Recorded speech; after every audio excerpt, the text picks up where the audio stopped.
దేవుని పరిశుద్ధ ఘననామమునకు మహిమ కలుగునుగాక. ఈ పరిశుద్ధ వారపు ఆరాధనకు చేసిన మీ అందరికీ అద్వితీయుడు మన రక్షకుడైన యేసుక్రీస్తు వారి పేరిట శుభములు తెలియజేస్తూ ఆరాధనకు మిమ్మల్ని ప్రేమతో ఆహ్వానిస్తూ ఉన్నాను. చదవబడిన భాగములు నిర్గమకాండము 6వ అధ్యాయము మొదటి 9 వచనాలు, హెబ్రీ పత్రిక 10వ అధ్యాయము 23 నుండి 25 వచనాలు చదువుకున్నాం. హెబ్రీ పత్రిక 10వ అధ్యాయము 23వ వచనం. వాగ్దానము చేసిన వాడు నమ్మదగిన వాడు గనుక మన నిరీక్షణ విషయమై మనం ఒప్పుకొనినది నిశ్చలముగా పట్టుకొందము. అలాగే నిర్గమకాండము 6వ అధ్యాయము 9వ వచనం. మోషే ఇశ్రాయేలీయులతో అలాగు చెప్పెను, అయితే వారు మనోవ్యాకులమును బట్టి కఠిన దాసత్వమును బట్టి మోషే మాట వినరైరి. క్రీస్తునందు ప్రియ దైవజనమా, అద్వితీయుడైన క్రీస్తు ప్రభుల వారి పేరిట మరొకసారి ఉదయకాలపు శుభములు తెలియచేస్తూ ఆరాధనకు మిమ్మల్ని ప్రేమతో ఆహ్వానిస్తూ ఉన్నాను. చదవబడిన భాగముల నుండి మనము గమనించినప్పుడు ఈరోజు వాక్యము టైటిల్ ఏంటి అని అంటే గాడ్స్ రిమెంబరెన్స్, దేవుడు జ్ఞాపకం చేసుకునేవాడు. ఇంకొక నెగిటివ్ షేడ్లో మాట్లాడితే దేవుడు మరచిపోని దేవుడు, అంతే కదా. దేవుడు జ్ఞాపకం చేసుకుంటాడు అని అంటే దేవుడు మరచిపోనివాడు. సో ఈ వాక్యం మీరు జాగ్రత్తగా గమనిస్తే 6వ అధ్యాయం నిర్గమకాండం 1వ వచనం నుండి 9 వచనాల వరకు చాలా గొప్పగా ఉంటుంది, చాలా విచిత్రంగా ఉంటుంది. దేవుని స్పందన ఒకలా ఉంటుంది, ఇశ్రాయేలీల స్పందన, మోషే గారి స్పందన వేరేలా ఉంటుంది. దేవుడేమో పాజిటివ్గా ఉంటే మోషే గారు, ఇశ్రాయేలీలు కొంచెం నెగిటివ్ షేడ్లో. సింపుల్గా చెప్పాలని అంటే ఎక్కువ బాధ ఉన్నప్పుడు నేను ఎలా ఉంటానో నువ్వు ఎలా ఉంటావో దేవుని పట్ల సుమా అంతే, సేమ్ అలాగే కనబడుతుంది. నేను అందుకే ఎప్పుడు ఒక మాట చెప్తాను, బైబిల్లో ఉన్న భక్తులందరూ కూడా మన వంటి స్వభావము కలిగిన మనుష్యులే. సో జాగ్రత్తగా గమనిస్తే చాలాసార్లు అబ్రహాం విశ్వాసం గొప్పదని అంటున్నప్పుడు ఆయన అబ్రహాగారెడ్డి కాదు, ఆయన నీలాంటోడే, ఇస్సాకు నీలాంటి వాడే, ఎస్తేరు నీలాంటిదే. అందరము అందుకే యేసుక్రీస్తు ప్రభు వారి క్రొత్త నిబంధనలు హెబ్రీ పత్రిక రాయించేటప్పుడు 11వ అధ్యాయాన్ని ఇన్కంప్లీట్గా పెట్టి మనము లేకుండాని మెన్షన్ చేయడానికి కారణం ఏంటనంటే వాళ్ళు ఈ రోజులో మనము ఒకటే అని దేవుని ప్రేమతో చెబుతున్నారు. వాళ్ళని మన ముందు దృష్టాంతరంగా ఉంచడానికి గల కారణం ఏంటనంటే వారి ఆత్మీయ జీవితము నుండి మనము ఇప్పుడు నేర్చుకుంటూ విశ్వాసముతో మనము ముందుకు వెళ్ళడానికి కొన్ని మూల పాఠముల ద్వారా మనము పడకుండా వారిని చూసి వారు ఎలాగ తమను తాము సరిచేసుకున్నారో సరిచేసుకున్న అవసరం లేకుండా పడకుండా ఉండడానికి రెండు మనము నేర్చుకోవడానికి అవి మన ముందు ఉంచబడ్డాయి. సో జాగ్రత్తగా గమనిస్తే ఇశ్రాయేలీలు ఐగుప్తు దేశములో 430 సంవత్సరాలు ఉన్నారు. 430 సంవత్సరాలు ఉన్నారు.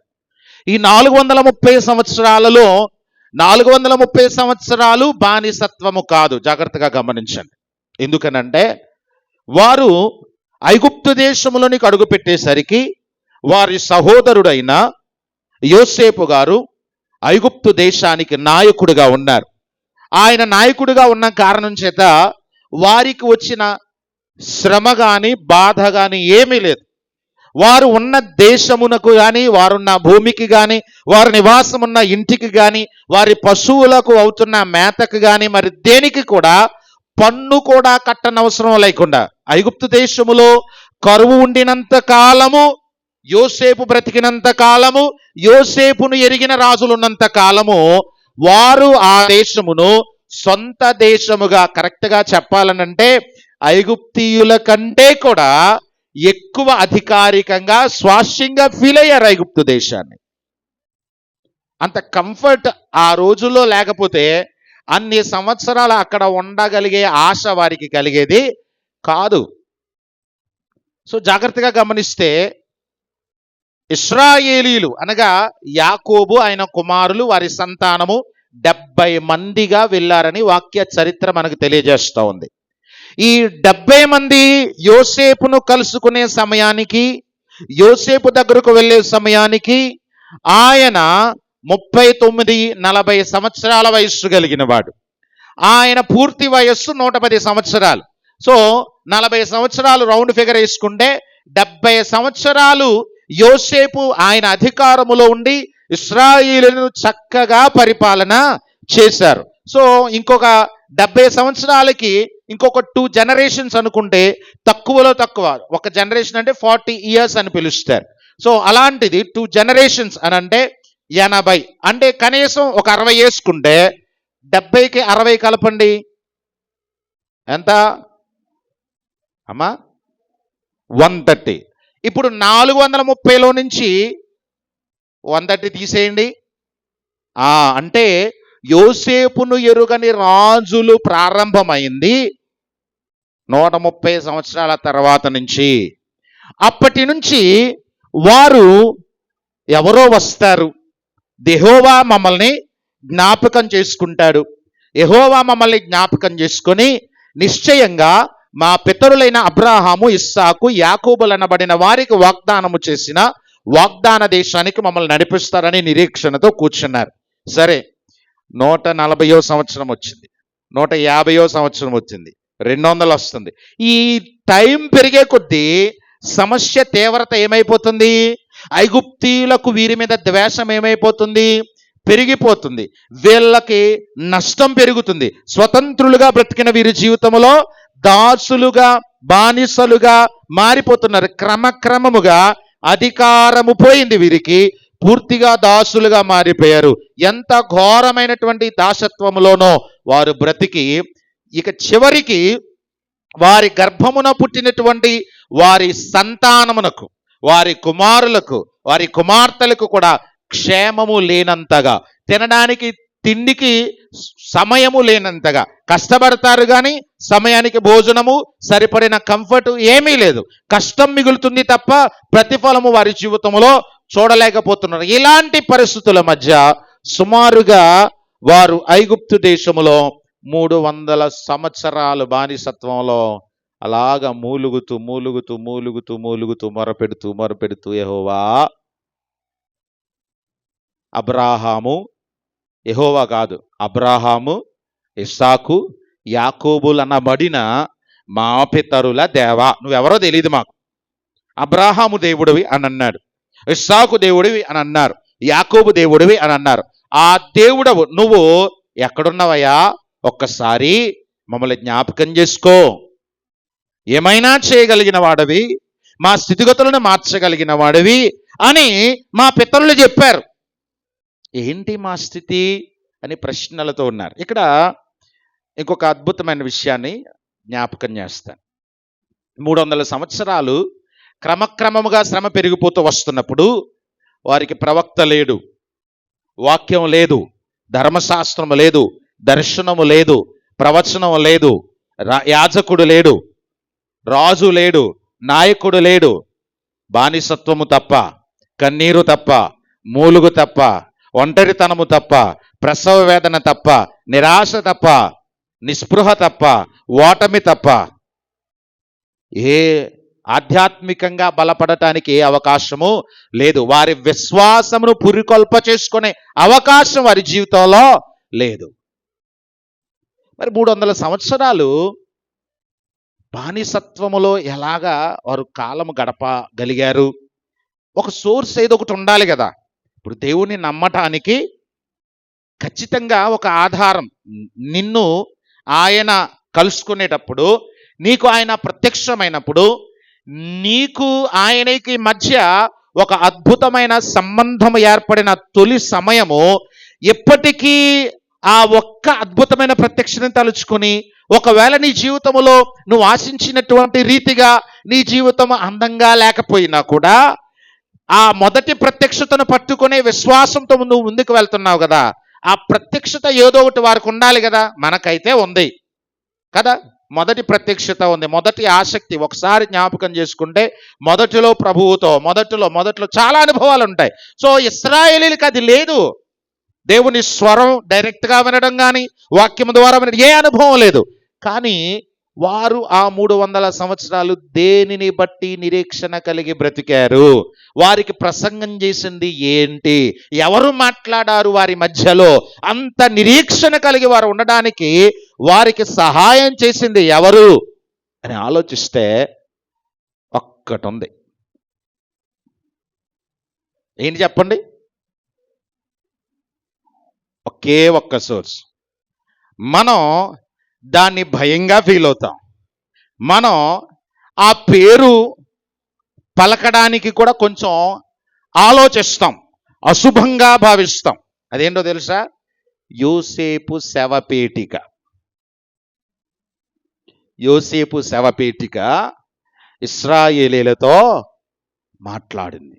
నేను అనుకున్నాను, మామూలుగా ధ్యానిస్తున్నప్పుడు ఎలా మాట్లాడి ఉండొచ్చు అని అంటే, నాలాంటి ఒక యవనస్తుడు రోజు రోజుకి శ్రమ ఎక్కువైపోతున్నప్పుడు వాళ్ళ నాన్నతో, ఇగో నాన్న మన పరిస్థితి ఏం బాగలేదు, ఐగుప్తీయులు చక్కగా ఉన్నారు, ఏంటి నువ్వు మాట్లాడితే వాళ్ళ పండగలకు వెళ్ళొద్దంటావు, ఆ దేవుడు వద్దంటావు, అదేం వద్దంటావు, మన దేవుడు ఎవరో ఉన్నారంటావు, అబ్రహాము ఇస్సాకు యాకోబు అంటావు, మనల్ని ఎవరో విడిపిస్తారన్నావు, ఎలా విడిపిస్తారు?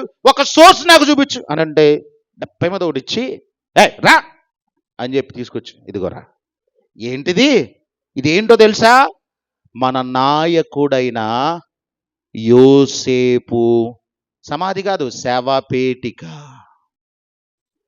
శవపేటిక దగ్గరికి తీసుకొచ్చావేటి? అవును, నీతో నాతో మాట్లాడేది ఇదే. ఈయనెవరో తెలుసా? మనము సుమారుగా 200 సంవత్సరాల క్రితం భయంకరమైన కరువులో మన మూల పితరుడైన అబ్రహాము ఇస్సాకు తర్వాత యాకోబు గారు ఆయన ఆధ్వర్యంలో మనం చచ్చిపోవాల్సినప్పుడు ఈ సమాధిలో ఉంచబడి లేదా ఈ శవపేటికలో ఉన్న యోసేపు అనే వ్యక్తి ఉన్నాడే, ఆయనని మన కొరకు ముందుగా ఐగుప్తు దేశానికి పంపించాడు. మనకి ఇక్కడ క్షేమముగా ఉండడం కోసం మనము ఇక్కడ ఇన్ని వేల లక్షల మందిగా ఇప్పుడు మనం అవ్వడానికి గల కారణం ఈ ఒక్కడేరా. ఈ ఒక్కడు మనకు క్షేమానికి ఆధారంగా ఆ ఒక్కడికి ఆధారం ఎవరో తెలుసా? ఆ అబ్రహాము ఇస్సాకు యాకోబుల దేవుడే. అవునా కాదు, ఇంకో మాట చెప్పనా? ఆయన చనిపోతూ ఒక మాట చెప్పాడు. చూడండి, ఆదికాండం 50వ అధ్యాయంలో 24వ వచనం. నేను చనిపోవచ్చున్నాను, చదవాలి.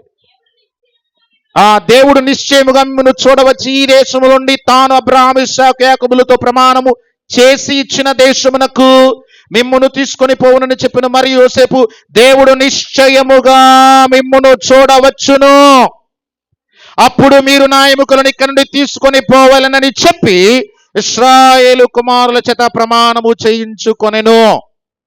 సమాధిలో ఎందుకు పెట్టలేదు అనుకుంటున్నావురా? ఐగుప్తీయుల రాజులు ఈయన సమాధి చేస్తామంటే ఆయన ముందే ప్రమాణం చేయించుకున్నాడు రా ఐగుప్తీయులతో.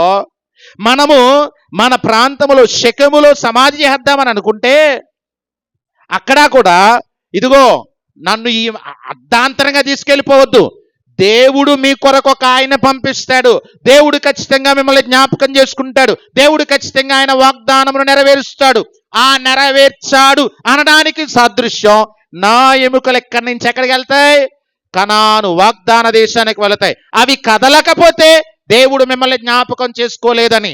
అది అలాగే ఉందని అంటే మీరు గుర్తుపెట్టుకోవాలి, దేవుడు ఎప్పటికైనా మిమ్ములను జ్ఞాపకం చేసుకుంటాడు. ఇది మర్చిపోవద్దే అని కన్నుమూశాడు. సో 300 సంవత్సరాలు శ్రమలో బానిసత్వంలో ఉన్న యోసేపు సమాధి పెట్టిని చూసి ధైర్యం తెచ్చుకున్న వాళ్ళు ఎవరండి? నిజమా కాదా? సమాధి పెట్టిని చూసి ధైర్యం తెచ్చుకున్న వాళ్ళు ఎవరు?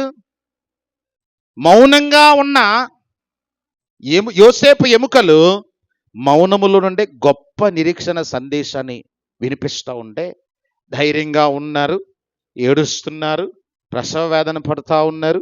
సరే, ఏదో రీతిగా వారి దినచర్యని కొనసాగిస్తున్నారు, బాగానే ఉంది. ఇంతలో రావాల్సిన సమయం వచ్చింది. దేవుడు జ్ఞాపకం చేసుకునే సమయం వచ్చింది. వచ్చిన తర్వాత మోషే గారు ఎంటర్ అయ్యారు, అహరోను గారు ఎంటర్ అయ్యారు, ఇద్దరు వెళ్ళారు. 5వ అధ్యాయం 1వ వచనంలో చూస్తే, నా ప్రజలను అరణ్యములో నన్ను ఆరాధించడానికి తీసుకుని వెళ్ళడానికి దేవుడు ఆజ్ఞాపిస్తున్నాడు అని అన్నాడు.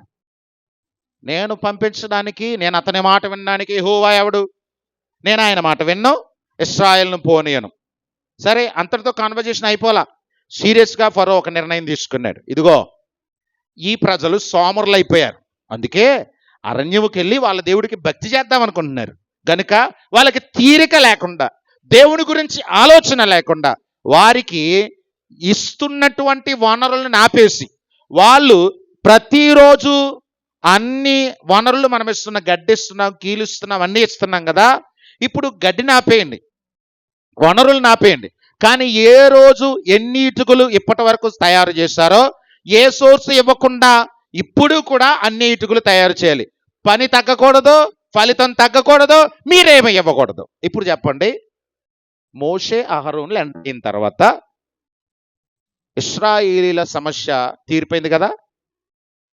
చెప్పాలి, ఏమైంది? సమస్య తీవ్రత పెరిగింది, మామూలుగా పెరగల. సో ఈ సందర్భంలో వాళ్ళు ఒక మాట అన్నారు.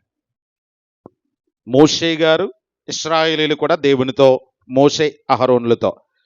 5వ అధ్యాయము 21, 22, 23 వచనాలు. మైక్. ఫరో ఎదుటను అతని దాసుల ఎదుటను మమ్మను అసహ్యులనుగా చేసి మమ్ము చంపుటకి వారి చేతికి ఖడ్గమిచ్చితరని వారితో అనగా, మోషే యెహోవా తిరిగి వెళ్ళి, ప్రభువా, నీవేళ ఈ ప్రజలకు కీడు చేస్తీవి, నన్నేలా పంపితివి? నేను నీ పేరిట మాటలాడుటకు ఫరో ఎద్దుకు వచ్చినప్పటి నుండి అతడు ఈ జనులకు కీడే చేయుచున్నాడు, ఈ జనులను నీవు విడిపింపను లేదే అనేను. ఏమంటున్నారు? ఇప్పుడు సమస్య తీవ్రత పెరిగింది. సమస్య తీవ్రతను బట్టి ఇశ్రాయేలీలు మోషే అహరోనుల దగ్గరకు వచ్చి,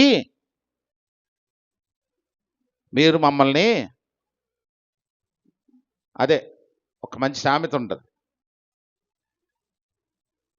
అడకత్తెరలో పడ్డ, ఇంకొకటి కూడా ఉంటుంది, తిరగటి నుంచి ఏదో సామెత ఉంటుంది, నాకు కరెక్ట్గా గుర్తు రావట్లేదు. కానీ పెనం నుంచి పొయ్యిలో పడ్డది. అది పెనం నుంచి ఎక్కడ పడిందంట?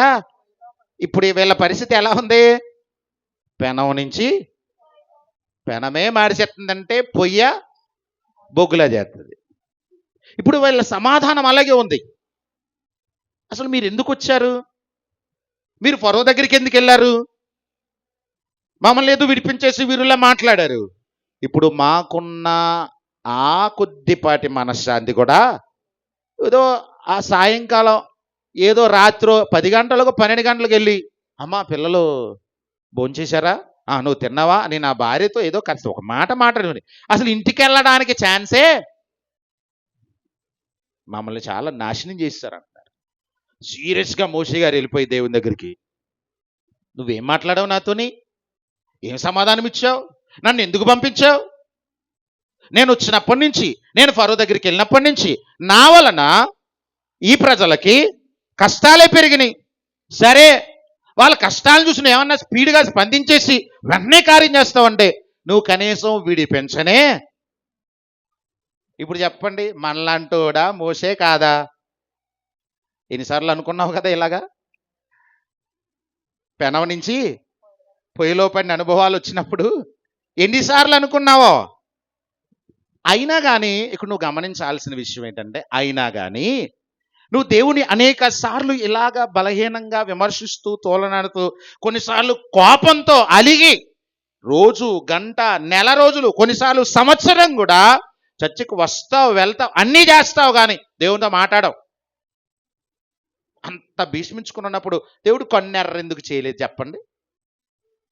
అందుకు నాకు ఒక టైటిల్ వచ్చింది. ఈ గాడ్స్ రిమెంబరెన్స్ అనే దాంట్లో ఫస్ట్ది ఏంటనంటే, గాడ్ అండర్స్టాండ్స్ యువర్ డిప్రెషన్. నీ ఒత్తిడి, he understands your struggle, your pain. God will deliver you from oppression. దేవునికి హీ నోస్ ఎవ్రీథింగ్. నువ్వు అర్థం చేసుకోవాల్సిన విషయం ఏంటనంటే, నీ భర్తో నీ భార్య నీ మీద కోపంతో ఉంటే ఎన్ని కేకలేస్తావో, మాట్లాడే వరకు పని చేస్తున్నాను అన్నీ కావాలి కానీ నాతో మాట్లాడవా అని భార్య భర్త ఎన్ని కాన్వర్జేషన్. కానీ దేవునితో మాట్లాడకుండా మౌనంగా ఉన్న ఆయన నెక్స్ట్ డే నీకు ఇవ్వటం మానలేదు, నీ ప్రతి దినచర్యలో భోజనం పెట్టడం మానలేదు, నీ ఉద్యోగము లేదా నీ చేతి పని ఏ విషయంలో కూడా ఆయన మౌనంగా. ఒకవేళ దేవుడు మౌనంగా ఉంటే ఏమవుద్దండి? మనం అలిగేసినంత సులభంగా దేవుడు కూడా అలిగేస్తే, ఆయన కనుక అర్థం చేసుకొని వాడైతే. అందుకే నేను ఈ టైటిల్ పెట్టాను, God can understands. Only God understands. దేవుడు అర్థం చేసుకున్నట్టుగా భూమి మీద భర్త, భార్య, పిల్లలు, స్నేహితుడు, అధికారి ఎవ్వరు అర్థం చేసుకోరు. సో ఇశ్రాయేలీల పెయిన్ ఎవరికి అర్థమైంది? మోషేకి అర్థం కాల నిజానికి. అందుకే ఇక్కడ ఇంకో మాట రాయించారు. 6వ అధ్యాయం 9వ వచనం చదివాను కదా, చూడండి. మోషే ఇశ్రాయేలుతో అలా చెప్పెను, అయితే వారు మనోవ్యాకులమును బట్టి కఠిన దాసత్వమును బట్టి మోషే మాట వినరై. ఆగండి, ఏముందంట వాళ్ళకి? వ్యాకులం ఉంది, మానసికంగా కృంగిపోతా ఉన్నారు, ఆవేదనతో ఉన్నారు. ఇక వారి దుఃఖానికి నివృత్తి కలిగే అవకాశం లేదు అన్నంతగా వేదన. ఎందుకనంటే ఎదుర్కొన్న చేదు అనుభవం అలాంటిది. ఉన్న పరిస్థితి కంటే సమస్య తీవ్రత మరింత పెరిగిపోయి ఇశ్రాయేలును కృంగదీస్తోంది. నీ కుటుంబంలో ఈ పరిస్థితి ఉంది, నీ జీవితంలో ఈ పరిస్థితి ఉంది. అందును బట్టి నువ్వు ఇలాగే మూలుగుతున్నావు, కృంగిపోతున్నావు, వేదన చెందుతున్నావు, వ్యాకుల పడుతున్నావు. ఆయా సందర్భాలలో నీ పరిస్థితి ఇలాగే ఉంది. కొన్నిసార్లు అనుకుంటున్నాం, దేవునికి నేను జ్ఞాపకమే లేనేమో. అసలు నా పరిస్థితి కనబడుతుందా? నా నిరుద్యోగ స్థితి కనబడుతుందా? నా నిష్ఫలమైన జీవితం కనబడుతుందా? నా ఆర్థిక లేమి కనబడుతుందా? నా అనారోగ్య స్థితి కనబడుతుందా? నా కుమారుడు, నా కుమార్తె, నా బ్రతుకు, నా పరిస్థితులు కనబడుతున్నాయా అని చాలాసార్లు ప్రశ్నల పరంపరతో నువ్వు ఆయా సందర్భాల్లో కోపంగా, ఆయాసంగా దేవుని మీద అంటున్నా, హీ అండర్స్టాండ్స్ యువర్ పెయిన్. నువ్వు ఏ నొప్పి నుంచి మాట్లాడుతున్నావో ఆ నొప్పిని చూస్తున్నాడు. అది అందుకు నీకు క్షేమం ఉంది. అందుకు దేవుడు నీకు నష్టాన్ని ఇవ్వకుండా దేవుడు నిన్ను ఇంకా ఓపికతో చూస్తున్నాడు. చూడండి, భక్తులు కొన్ని వచనాలు రాశారు, అన్నీ కాదు కానీ 2 మాటలు చదువుదాం. కీర్తన 42 3వ వచనం, 102:10. 42వ కీర్తన 3వ వచనంలో, నీ దేవుడు ఏమాయనని వారు నిత్యము నాతో అనుచుండగా రాత్రింబగళ్ళు నా కన్నీళ్లు నాకు అన్నపానములాయె. ఇశ్రాయేలీల స్థితి అలాగే ఉంది.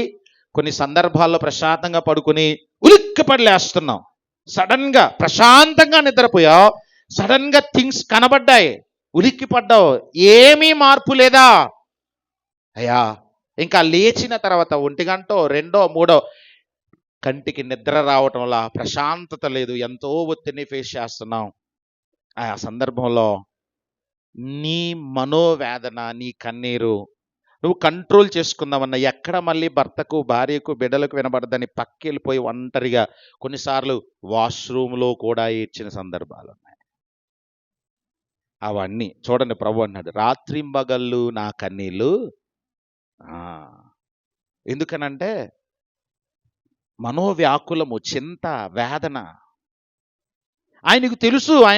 మన కన్నీరు ఆయనకి మాత్రమే వినబడుద్ది, ఆయనకు మాత్రమే కనబడుద్ది. ప్రతి కన్నీటి అర్థం ఆయనకు తెలుసు. అది పైనుంచి మనుషుల మెప్పు కొరకు వచ్చిందో, హృదయ లోతుల నుండి వచ్చిందో దేవునికి బాగా తెలుసు. అందుకే he knows everything. He understands your pain, struggle, your depression. నువ్వు ఆ డిప్రెషన్లో ఉండి, అందుకే కొన్నిసార్లు అమ్మో నాన్నో ఎగ్జామ్ విషయంలో ఏమైనా కొంచెం ఆశించిన ఫలితం రాలేదు. గట్టిగా అరుచుతూ నాకే చెప్తావు అంటే అదేదో డిప్రెషన్లో ఉందలే అమ్మ అందుకే అరుస్తుంది అంటామా? ఉద్యోగంలో ఏదైనా భర్త స్ట్రెస్ ఫీల్ అయి వచ్చారనుకోండి, గబుక్కున గట్టి కేకలేస్తుంటే అదేంటి మమ్మీ మేమేం చేయలేదు కదా, డాడీ ఎందుకు అరుస్తున్నారంటే లేదులే నాన్న కొంచెం నా డ్యూటీ నుంచి వచ్చారు కదా అక్కడ ఏదో జరుగుంటుంది. మీరు అలాగ ఉండొద్దు. ఇక్కడ ఎవరు అర్థం చేసుకున్నారు? భార్య అర్థం చేసుకుంది. సేమ్ దేవుని మీద గట్టిగా కేకలేసి దేవా ఏం చేస్తున్నావు అని అరుస్తున్నావు చూడు, అరుపంతా నీ పెయిన్ నుంచి వస్తుందని ఆయనకు ఒక్కడికే తెలుస్తుంది. గుర్తుపెట్టుకో ఈ మాట. సరే మరి ఇంత అర్థం చేసుకున్నాడు ఏదో ఒకటి చేయాలి కదా. ఏం చేయకపోతే పెయిన్ అర్థం చేసుకుంటే ప్రయోజనం ఏముంటుంది? నొప్పి అర్థమైందనంటే దానికి ఏదో ఒకటి ఇంకొక ప్రత్యామ్నాయం ఏదో ఉండాలి. సో ఇంత పెయిన్లో ఉండి వాళ్ళు మాట్లాడుతుంటే మోషే గారు కూడా అప్పటికి ఇంకా దేవునితో డీప్ ఇంటరాక్షన్ లేదు, దేవునితో డీప్ ఇంటిమసీ లేదు, దేవునితో మమేకమైన అనుభవం లేదు. ప్రారంభ దశ మోషే గారికి ఆ పరిచర్య అనుభవం. సో అందుకే మనము 6వ అధ్యాయము 12వ వచనంలో కానీ 5వ అధ్యాయము 23లో కానీ నువ్వు నాతో మాట్లాడినట్టు ఏం జరగలేదనేమో 5వ అధ్యాయములు అన్నాడు. 12వ వచనం 6వ అధ్యాయం 12వ వచనములో నేను నోటిమాంద్యం గలవాడిని, నా మాట ప్రజలకే అర్థం కాలేదు, నేను ఏం చెప్పానో, నా ద్వారా నువ్వు ఏ ప్రామిస్ చేసావో, నా ద్వారా నువ్వు ఏం మాట్లాడుతున్నావో వాళ్ళకే అర్థం కాలేదు. ఫరోకి ఏం అర్థం అవుద్ది, విడుదల ఎలా వస్తుంది? అందుకే నేను వెళ్ళిపోతున్నా, నేను ఈ పరిచర్యకు అసలు అర్హుని కాదు, నన్ను ఎందుకు పెడుతున్నా, నేను వెళ్ళిపోతున్నాను అంటున్నాడు. ఇక్కడ జాగ్రత్తగా గమనిస్తే మోషే యొక్క బలహీనత, బలము, మోషే ఆ తర్వాత చేయబోయే అద్వితీయమైన కార్యాలు, సాహస కార్యాలు ఎవరికి తెలుసు? దేవునికే తెలుసు. అందుకే ఆ కేక మనం వాస్తవానికి 5:23 చదివితే నువ్వు కనీసం విడుదలనైనా కలిగించలేదు అనే మాట ఎలా ఉందో తెలుసా? ఒక అవిశ్వాసి, ఒక బలహీనుడు, దేవుని పట్ల ఏమాత్రము కూడా భక్తి లేనివాడు మాట్లాడిన మాటలు అనిపిస్తుంది. కానీ దేవుడు ఎందుకు మరలా మోషేతోనే మాట్లాడుతున్నాడంటే మరలా హీ నోస్, హీ అండర్స్టాండ్స్ అదన్నమాట. రెండవది, ఇంత నొప్పిని భరిస్తున్న వారి దగ్గరకు బలమునిచ్చేది ఒకటి. ఏంటో తెలుసా? God's promise. నీ నొప్పిలో, నీ వేదనలో, నీ ఓటమిలో, నీ దుఃఖములో, నీ ఒంటరితనములో, నీవు కలిగిన శ్రమలో నీ స్థితిని ఆశీర్వాదకరంగా మారుతుందా లేదా అనే దాన్ని ప్రక్కన పెడితే నిన్నుగా మరలా నిలదొక్కునేలా చేయగలిగేది దేవుని వాగ్దానం ఒకటే. డిప్రెషన్లో మాట ఒక్కటే కదండి, మొట్టమొదట ఊరటనిస్తుంది. దేవుడు మంచి సైకియాట్రిస్ట్, సైకాలజిస్ట్.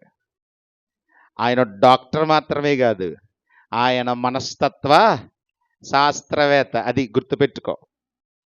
అందుకే దేవుడు మాట ద్వారా మొట్టమొదట ఊరట కలిగిస్తున్నాడు. చూడండి ఒకసారి 6వ అధ్యాయం 1వ వచనం. అందుకు యెహోవా ఫరోకు నేను చేయబోచున్న దానిని నీవు నిశ్చయముగా చూచెదవు. ఫరోకు నేను చేయబోచున్న దానిని నీవు నిశ్చయముగా చూచెదవు. బలమైన హస్తము చేత అతడు వారిని పోనిచ్చును. బలమైన హస్తము చేతనే అతడు తన దేశంలో నుండి వారిని తోలివేయనని మోషేతో అనెను. ఈ వచనం పూర్తిగా ఇశ్రాయేలీల విమోచనకారని ఒక్క మాటలో చెప్పే వచనం. ఇశ్రాయేలీలు ఐగుప్తు బానిసత్వము నుండి ఎలాగున విడుదల పొందబోచున్నారో, దేవుడు వారి పట్ల ఎంత గొప్ప అద్భుతాల గుండా వారికి శాశ్వతమైన విడుదలనిస్తున్నాడో అనేది కంప్లీట్గా ఈ ఒక్క వచనము ద్వారానే దేవుడు తెలియజేశాడు. అప్పటికింకా ఇశ్రాయేలీల మధ్య, ఐగుప్తీయుల మధ్య, ఈ ఇరు జనాంగాల మధ్య మోషే ద్వారా ఏ మిరాకిల్ జరగల, మాటల నేపథ్యం మాత్రమే జరిగింది. ఇంకా దేవుని అద్భుతాలు, సూచక క్రియలు, మహత్కార్యాలు, 10 తెగులు, ఆ 10 తెగుల నుండి దేవుడు వారికి గీత గీసినట్టుగా, విభజించినట్టుగా అద్భుతమైన సంరక్షణ ఇవేవి వారు ఎక్స్పీరియన్స్ చేయాల. కానీ అద్భుతమైన వాగ్దానముతో దేవుడు వారిని దర్శించాడు. ఏమంటున్నాడు? బలమైన హస్తము చేత అతడు వారిని పోనిచ్చును, బలమైన హస్తము చేతనతడు తన దేశములో నుండి వారిని తోలివేయును అని చెబుతున్నాడు. సో వాగ్దానం ఏం చేస్తుందో తెలుసా?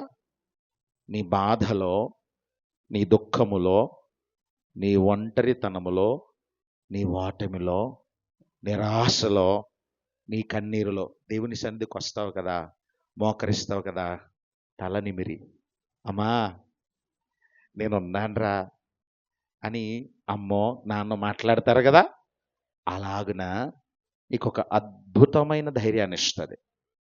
ఇశ్రాయేలీలే కాదు ప్రియులరా, మొట్టమొదటిగా ఈ నేపథ్యానికి మనం చాలామందిని పోల్చుకోవచ్చు.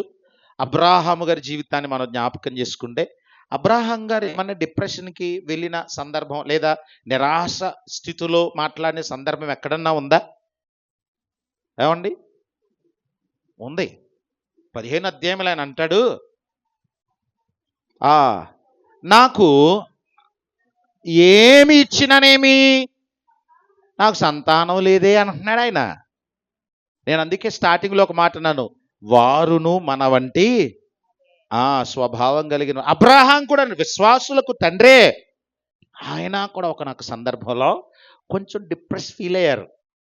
అప్పుడు అబ్రాహామును బలపరిచింది కూడా అక్కడ ఏంటో తెలుసా? అంతటా యెహోవా వాక్కు అబ్రాహాము దగ్గరికి వచ్చెను అనే మాట చూస్తుంది. ఈరోజు శ్రమలో ఉన్నావు, ఈరోజు దుఃఖంలో ఉన్నావు, దేవుడు నన్ను మర్చిపోయాడు, నా స్థితి కనీసం ఒక అంగుళం కూడా కదలలేదు, ఏమీ మార్పు లేదు అని అనుకుంటున్నాడు నీతో ప్రభువు చెబుతున్నాడు. ఆయన మొట్టమొదట మాట ఇస్తున్నాడు. ఇక్కడ ఇశ్రాయేలులకు ఇచ్చిన మాట ఎంత గొప్పదో తెలుసా?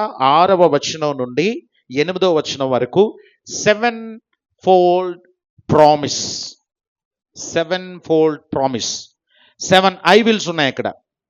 6th, 7th, 8th verses-లో I will bring you out from under the burden of Egyptians. I will rescue from their bondage. I will redeem you. I will take you as my people. I will be your God.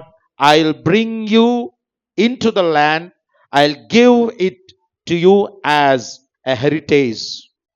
మనము 6, 7, 8 వచనాలలో మిమ్మల్ని వెలుపలికి రప్పిస్తాను, మిమ్మల్ని విడిపిస్తాను, మిమ్మల్ని బాహువుతో విడిపించి నా ప్రజలుగా చేసుకుంటాను, మీకు నేను దేవుడనై ఉంటాను. 8వ వచనములో మిమ్మల్ని ప్రమాణము చేసిన దేశములోనికి మిమ్మల్ని రప్పించి మీకు స్వాస్థ్యం ఇస్తానని 7 మాటలు దేవుడు వాగ్దానం చేశాడు. 7 మాటలు, 7 సార్లు 7-fold ప్రామిసెస్, 7-fold బ్లెస్సింగ్స్ మొట్టమొదటిగా ఇవ్వబడింది భూమి మీద ఎవరికనంటే అబ్రాహాము గారికి. అబ్రాహాముతో దేవుడు అన్నాడు. అబ్రాహాము తర్వాత యాకోబుతో అదే మాట అన్నాడు. యాకోబు తర్వాత యోసేపుతో కూడా అలాగే ప్రామిస్ చేశాడు. తర్వాత మరలా నేరుగా ఎవరి దగ్గర ఈ 7-fold థాట్ కనబడుతుందని అంటే ఇశ్రాయేలు ప్రజల దగ్గర. అంటే ఒకసారి కాదు చెబుతుండ, 7 పర్యాయములు ఒకే మాట చెబుతున్నాడు దేవుడు. ఒకసారి సెలవిస్తేనే అది రూఢి. 7 పర్యాయములు అంటున్నాడనంటే, 7 పర్యాయములు నీ బ్రతుకు కొరకు మాట ఇస్తున్నాడనంటే, అనేక సందర్భాల ద్వారా దేవుడు నిన్ను బలపరుస్తున్నాడనంటే, దేవుడు నీకు మాట ఇస్తున్నాడనంటే, మనం హెబ్రీ పత్రిక 10:23 చూస్తాం. వాగ్దానము చేసిన వాడు నమ్మదగినవాడు. రోమపత్రిక 4వ అధ్యాయము 20వ వచనం చదవండి. 20, 21. అవిశ్వాసము వలన దేవుని వాగ్దానమును గూర్చి సందేహపడక దేవుని మహిమపరిచి ఆయన వాగ్దానము చేసిన దానిని నెరవేర్చుటకు సమర్థుడని రూఢిగా విశ్వసించి విశ్వాసము వలన బలమునందెను. విశ్వాసము వలన బలం. దేని మీద? వాగ్దానము మీద విశ్వాసం ఉంచాడు, మాట మీద విశ్వాసం ఉంచాడు. ఈరోజు దేవుడు నీకు మాట ఇవ్వటం వెనక ఉద్దేశం ఏంటనంటే, నువ్వు సందేహపడకపోతే ఈ మాట దేవుడు నీ జీవితంలో నెరవేర్చబోచున్నాడు. నువ్వు సందేహపడద్దు.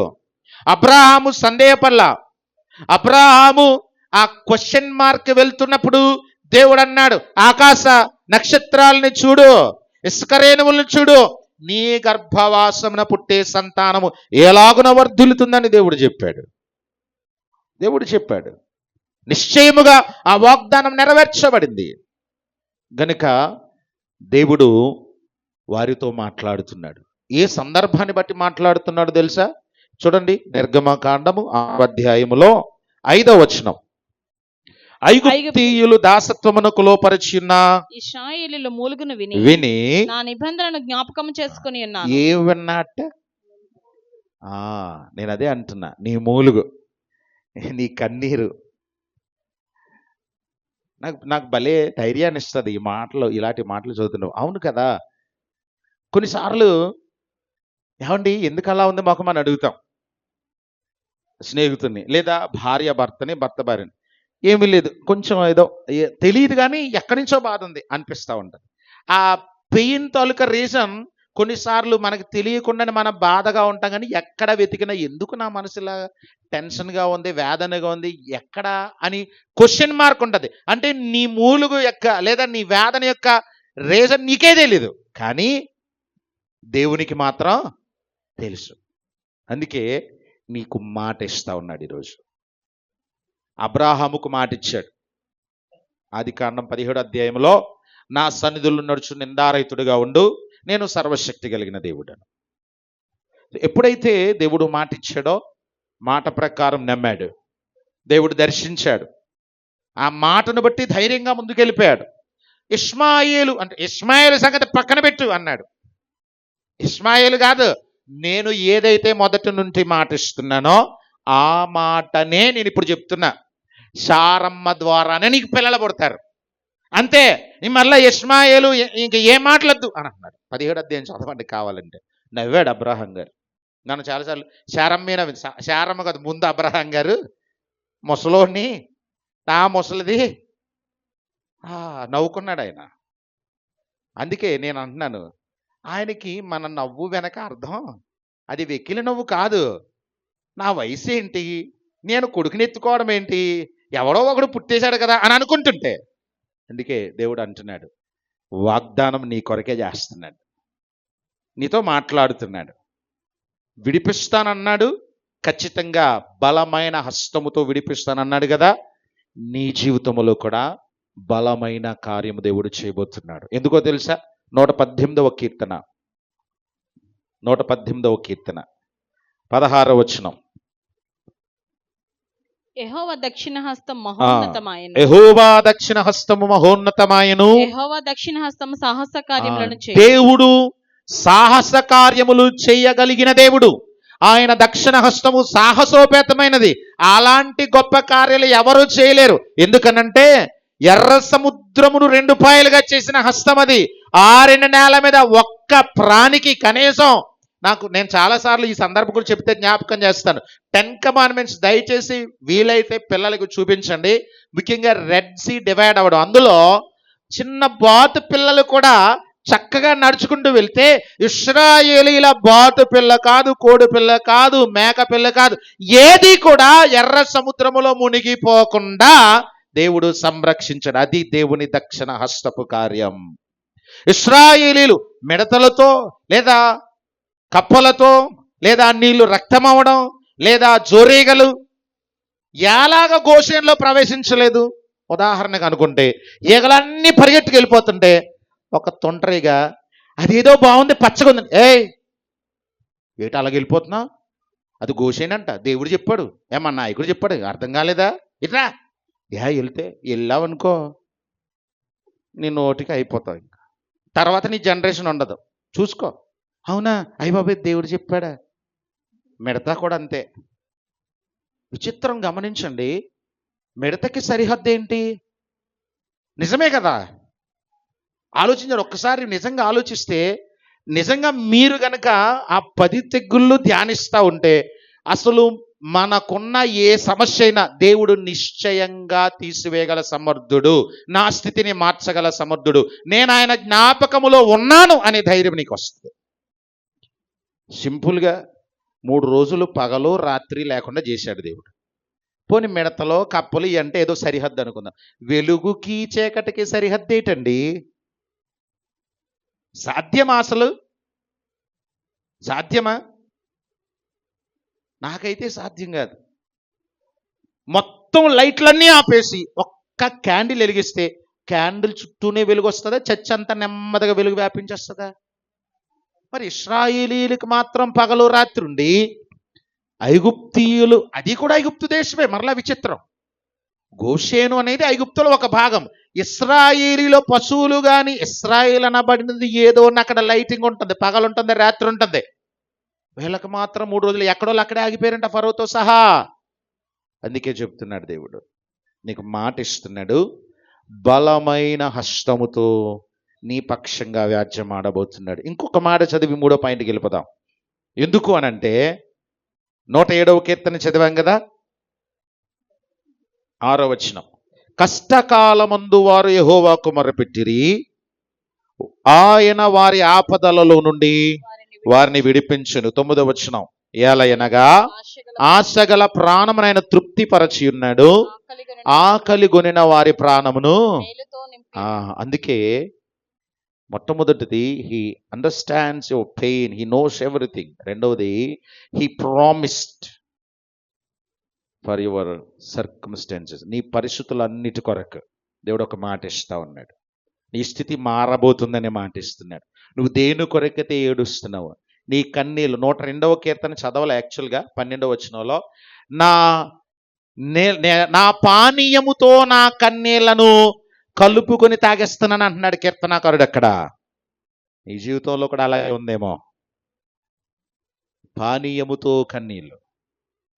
సో జాగ్రత్తగా విను, ప్రభువు చెబుతున్నాడు. ఏ సమస్య కొరకు, నీ కుమార్తె విషయంలో, నీ కుమారుడి విషయంలో, లేదా నీ ఆర్థిక స్థితి విషయంలో, నీ ఆధ్యాత్మిక స్థితి విషయంలో, మారు మనస్సు కొరకు, ఆత్మీయ నడిపింపు కొరకు, నీ అభివృద్ధి కొరకు, దేని కొరకు నువ్వు ఒకవేళ దుఃఖంలో ఉన్నా సరే, ప్రభువు చెప్తున్నాడు, నిశ్చయముగా నీ కన్నీటిని చూసిన దేవుడు నీకు మాట ఇస్తున్నాడు. 3వది ఏంటో తెలుసా? God remembers his promise. 3వది ఏంటంటే ఆయన వాగ్దానమును ఆయన జ్ఞాపకం చేసుకుంటున్నాడు. జ్ఞాపకం చేసుకోవడం అంటే అర్థం ఏంటి? కార్యాచరణలో పెడుతున్నాడు అని నమ్మటం.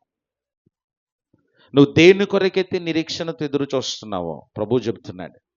ఇశ్రాయేలీలు మోషే అహరోనులు ఎంటర్ అయిన తర్వాత సమస్య తీవ్రత పెరిగిపోయింది.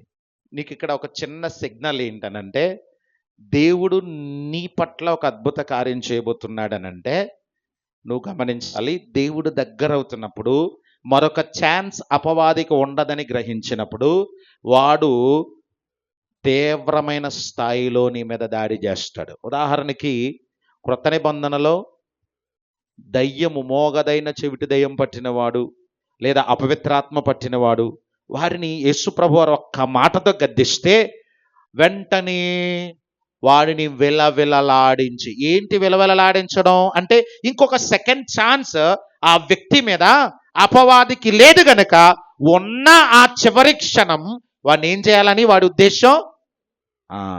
దేవుడు ఎంటర్ అవుతున్నాడు అని అపవాదికి తెలిసినప్పుడు, నీ సమస్యకి తెలిసినప్పుడు, అది తీవ్ర స్థాయికి వెళుతుంది. అంటే దేవుని సన్నిధి నేను అనుభవించబోతున్నాను, ఈ పోరాటంలో దేవుడు నాకు విజయము కలుగ చేయబోతున్నాడు, నేను ఈ స్థితిని మార్చుకోబోతున్నా, నా దేవుడు నా స్థితిని మార్చబోతున్నాడనే సిగ్నల్ అన్నమాట. సిగ్నల్. ఇప్పుడు అబెద్నెగోలు అగ్నిగుండములో నుండి రక్షించబడబోతున్నారు కదా. దానికి ముందు ఏం జరిగింది? 7 సో దేవుడు నిన్ను జ్ఞాపకం చేసుకుంటున్నాడని నువ్వు అర్థం చేసుకోవాలి. ఇక్కడ ఇంకొక అద్భుతమైన విషయం ఏంటంటే, మోషే గారితో మాట్లాడుతూ 6వ అధ్యాయము 3వ వచనం, నేను సర్వశక్తి గల దేవుడను పేరున అబ్రాహాము, ఇస్సాకు, యాకోబులకు ప్రత్యక్షమైతిని, కానీ యెహోవాను నా నామమున నేను వారికి తెలియబడలేదు. అంటే దేవుడు తను తాను బయలుపరుచుకున్నది, తన పేరును బయలుపరుచుకున్నది ఎవరి దగ్గర అనంటే ఇశ్రాయేలీల దగ్గర, మోషే దగ్గర. సర్వశక్తుడను పేరున దేవుడు వారికి వాగ్దానం చేస్తున్నప్పుడు, ఎల్ షడ్డాయ్ అనే పేరుతో దేవుడు వారికి మాట్లాడుతున్నప్పుడు వారు కేవలం వాగ్దానము చేసే దేవుణ్ణి చూశారట. సర్వశక్తుడు తప్పక కార్యము చేయువాడు అని నమ్మారు. అంతే, అంతకుమించి వేరే ఆలోచన కూడా వారికి లేదు. ఇప్పుడు ఇశ్రాయేలీయులకు యెహోవాని ప్రత్యక్షపరచుకోవడం వెనక ఉద్దేశం ఏంటనంటే, యెహోవా అంటే అర్థం ఉన్నవాడు అని. యెహోవా అంటే అర్థం ఏంటి? ఇంగ్లీష్లో ఏముంటది? ఐ వాజ్ కదా, ఐ వాజ్ కదా. అంటే సర్వకాల సర్వావస్థలలో నేను ఉంటాను. నిన్న అయామే, మొన్న అయామే, ఎన్ని కాలాలకైనా ఆయన ఉంటాడు. అయామ్ అంటే present tense, present tense, present tense. ప్రతి సందర్భంలో ఆయన అందుకే హెబ్రీ పత్రిక 11వ అధ్యాయములో యేసుక్రీస్తు నిన్న నేడు నిరంతరము ఒకే రీతి, అవును, యుగయుగములు ఆయన ఉన్నవాడు. ఆయన నీ పరిస్థితిలోనికి దిగిపోతున్నాడు, నిన్ను జ్ఞాపకం చేసుకుంటున్నాడు, నీ స్థితిని మార్చడానికి ఆయన ఇష్టపడుతున్నాడు, నీ బ్రతుకును ఆశీర్వాదకరంగా చేయడానికి ఇష్టపడుతున్నాడు ప్రియులరా. అందుకే నీ మూలుగులను ఆయన వింటున్నాడు. హిజ్కియాతో దేవుడు అన్న మాట ఏంటి? మనకు బాగా నచ్చిన మాట. యెషయా గ్రంథం 38వ అధ్యాయం 5వ వచనములో, నీవు కన్నీళ్లు విడుచుట చూచి తిని నీ ప్రార్థన అంగీకరించినాను. హిజ్కియా ఏమని ప్రార్థన చేశాడు? దయతో నన్ను జ్ఞాపకము చేసుకోమని ప్రార్థన చేశాడు. దేవుడు ఈరోజు నిన్ను జ్ఞాపకం చేసుకుంటున్నాడు. దేవుడు నిన్ను మర్చిపోలేదు. దేవునికి నీ పైనంతా తెలుస్తుంది, నీ నిరాశ పరిస్థితి తెలుస్తూ ఉంది. ఎందుకు ప్రభువా నాకు ఇలాంటి స్థితిని కలుగచేశావు అని ప్రశ్నిస్తూ అయినా ఏమో ఒకవేళ తప్పుగా నేను మాట్లాడేశానేమో, దేవా నన్ను క్షమించు అని అంటున్నప్పుడు వెంటనే, నా కుమార్తె, నా కుమారుడా, నేను అస్సలు ఈ మాట పట్టించుకోవట్లేదు. ఎందుకంటే నీ నొప్పిలో నుంచి వచ్చిన మాటని నాకు తెలుసు, అందుకే నేను అర్థం చేసుకున్నానని అంటున్నాడు. ప్రియులరా, ఈ మాటల తర్వాత మోషే గారు కూడా కృంగిపోయారు. మనోవ్యాకులముతో మోషే మాట వినలేదు. ఇంత 7-fold ప్రామిస్ దేవుడు వారికి తెలియజేసిన మోషే గొంతు చించి అరుస్తున్నాడు. మీరు ఎంతవరకు మీరు పడిన వేదన, మీ కొరకు దేవుడు చేసిన నిబంధన, మన పితరులు అబ్రహాం, ఇస్సాకు, యాకోబులకు చేసిన నిబంధన ఆయన జ్ఞాపకం చేసుకున్నాడమ్మా, ఆయన దిగి వచ్చాడమ్మా, నన్ను పంపించాడమ్మా అని అంటుంటే చెప్పొచ్చావులేవయ్యా, నొప్పి పడే వారికే తెలుస్తుంది అనుకుంటా వెళ్ళిపోతే ఇమ్మీడియట్గా మోషే గారు వెళ్ళిపోయి, దేవా నేను అన్నానా, నేను అడిగానా నన్ను పంపించమని?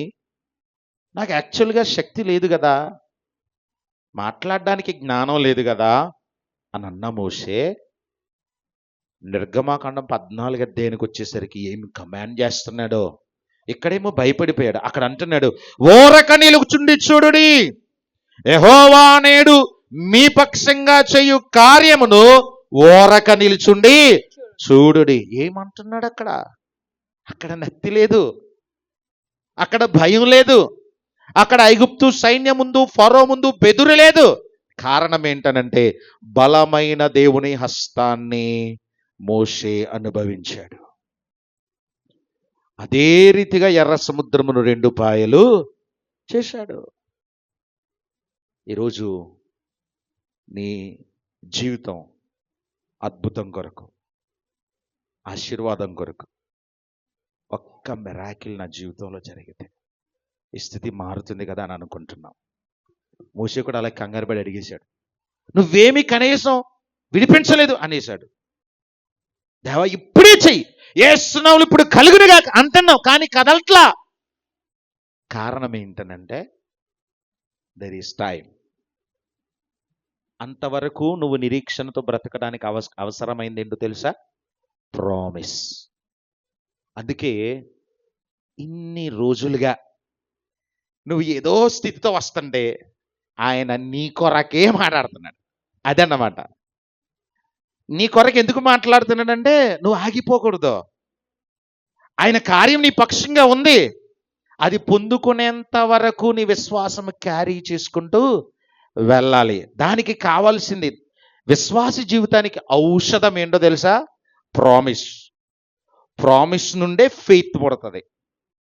అందుకే ప్రతి విశ్వాస జీవితంలో పరిశుద్ధ గ్రంథ చరిత్రని మనం గమనిస్తే బలహీనమైన ప్రతిసారి వాగ్దానము ద్వారానే బలపరుస్తూ వచ్చాడు. ఏలియా దగ్గర కానీ, దావీదు దగ్గర కానీ, అబ్రహాం దగ్గర కానీ. అద్భుతమైన విశ్వాసం ఏంటనంటే శవపేటిక ప్రసంగం చేయడానికి కారణం ఏంటనుకుంటున్నారు?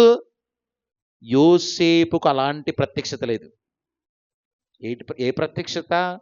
అతడు మరిచిపోబడినప్పుడు కానీ, అకారణముగా చెరకు వెళ్ళినప్పుడు కానీ, అన్యాయంగా తన అన్నల చేత గోతులోకి నెట్టివేయబడినప్పుడు కానీ, లేదా అమ్మివేయబడినప్పుడు కానీ, ఎప్పుడూ కూడా ఒక్కసారి నేను ప్రారంభంలో చెప్పాను, తొలి ప్రత్యక్షత ఏంటి?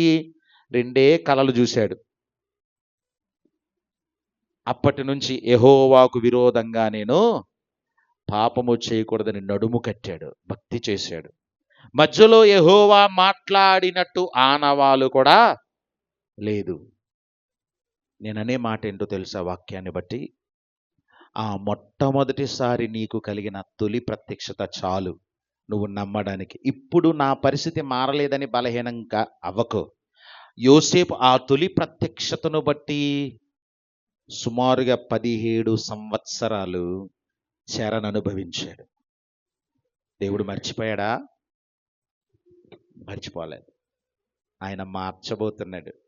నీ స్థితిని మార్చబోతున్నాడు. నమ్ము. నువ్వు ఆశించిన దానిని నిశ్చయంగా చూడబోతున్నావు. దేవుని జ్ఞాపకములు నువ్వు ఉన్నావు. ఏమైనా చేయగలిగిన దేవుడు. ఇప్పటి వరకు నీ కథ ఒకలా ఉంది. ఆ కథకి ముగింపు అనుకుంటున్నావు. దానికి ఒక నూతన ఆరంభాన్ని మరలా దేవుడు రాయబోతున్నాడు. ఎందుకనంటే మన స్థితిని మార్చడానికి మన స్థానంలోనికి యేసయ్య వచ్చేసాడు. మనలా మారిపోయాడు. మన రక్తమాంసములలో పాలిభాగస్తుడైపోయాడు. ఒక నూతనమైన కార్యాన్ని దేవుడు చేయడానికి ఇష్టపడుతున్నాడు. ఆశతో దేవుని సన్నిధికి వచ్చావు.